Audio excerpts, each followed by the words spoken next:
सहेज फिर देवेले दहेज।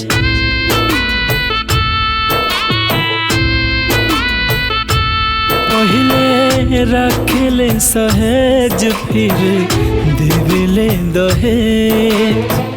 बेटी के खुशी सोचे, बेटी के खुशी सोचे कितना बाप माई, फिर भी न बख्शे दहेजवा कसाई, फिर भी न बख्शे दहेजवा कसाई।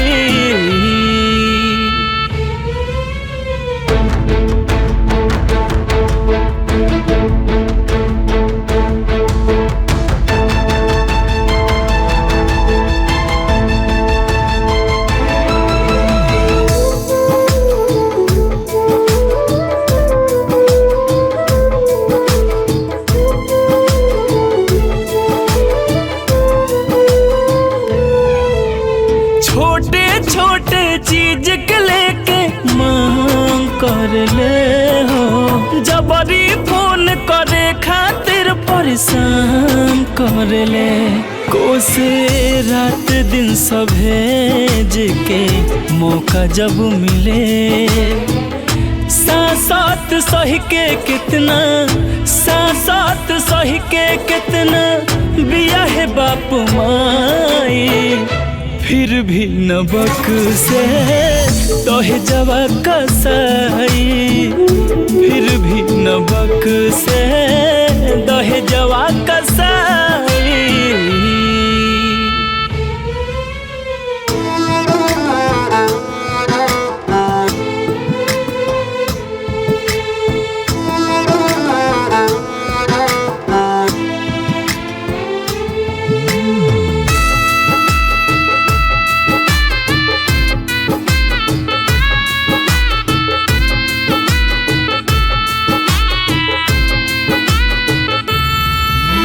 छने छन दुत्कार मिलेला कोई से सही हो, मंगला से ना पेट भरेला कैसे कहीं। सब कुछ नैहर से चाही कौना मुँह बेटी मांगी, बिटिया हो राज करी, बिटिया हो राज करी सोचे बाप माई, फिर भी न बख्शे दहेजवा कसाई, फिर भी न बख्शे दहेजवा कसाई।